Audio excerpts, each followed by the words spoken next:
You know, I never thought a simple flight from LA to Chicago would turn my world upside down, but man, did it ever. As the only Korean-American CEO in that first-class cabin, I, Alex Kim, had built Neuralink tech from a garage hack to a billion-dollar AI beast. Yet here I was, staring at this disgusting plate of moldy toast and rotten steak, sprinkled with some weird powder that screamed sabotage. And when I politely flagged the flight attendant, Karen Mitchell, she just smirked and said, "Maybe stick to noodles next time," while the white passengers around me chuckled like it was the funniest joke they'd heard all day. Yeah, that stung deep, like a reminder that no matter how high you climb, some folks still see you as an outsider crashing their party.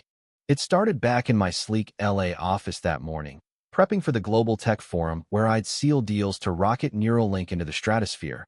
But my VP, Thomas Hargrove, this smug guy who'd always undermined me with his old boys club vibes, barged in, leaning on my desk like he owned it, saying, "Hey, Alex, the board's thinking I should handle Chicago instead.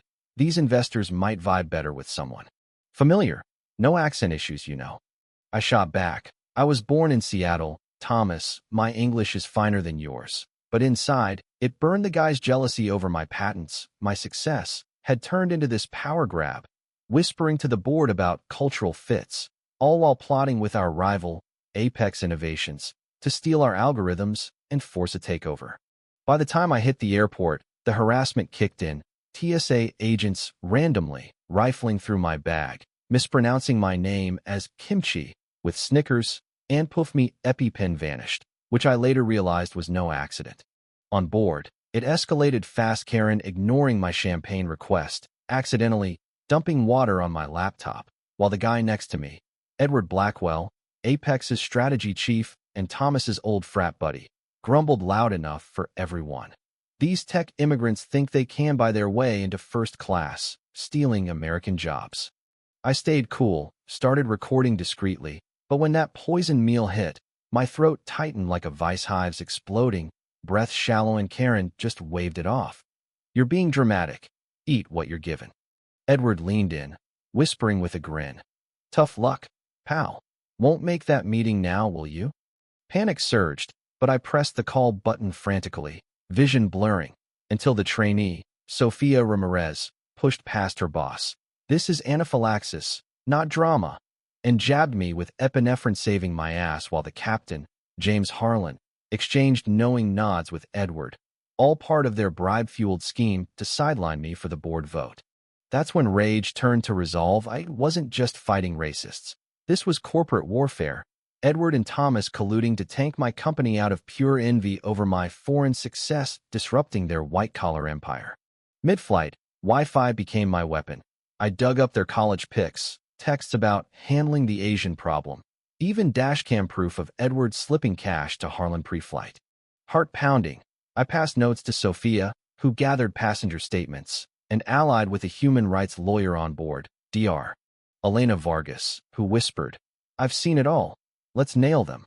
Then, Boomy went live on my phone, framing Edward as he snarled, "You people need to know your place, building gadgets, not empires."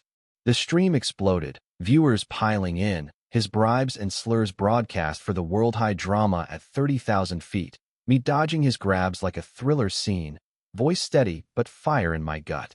Landing was chaos, security swarming the gate at Edward's call, but passenger videos flooded out, Sophia testifying against glares, and the airline manager intervening after the viral storm hit. I raced to HQ, bursting into the boardroom where Thomas was spinning his edited clips. "Alex is unstable. Folks, time for real leadership." I fired back, projecting the full truth, the discrimination, the poison, their texts plotting the takeover, and Thomas cracked, lunging with a shout, "You'll never fit in our world." Security hauled him out. Board voted unanimously to boot the deal. But damn, it revealed a rotten system where jealousy and bias were tools for the powerful. 6 months later, lawsuits rained down, $150 million settlement, airlines revamping under oversight, Edward indicted for espionage, Thomas blackballed. I launched Vigil app to document bias in real time, and the Equitable Tech Fund to lift underrepresented founders, turning poison into progress. But here's the kicker that still nags me. In a post-racial America, how many more flights hide these schemes? And does real change stick, or just fade when headlines do? What about you ever face something like this, where bias hit you hard at work or travel? Drop a comment. Was I right to fight dirty with tech, or should I have played nice?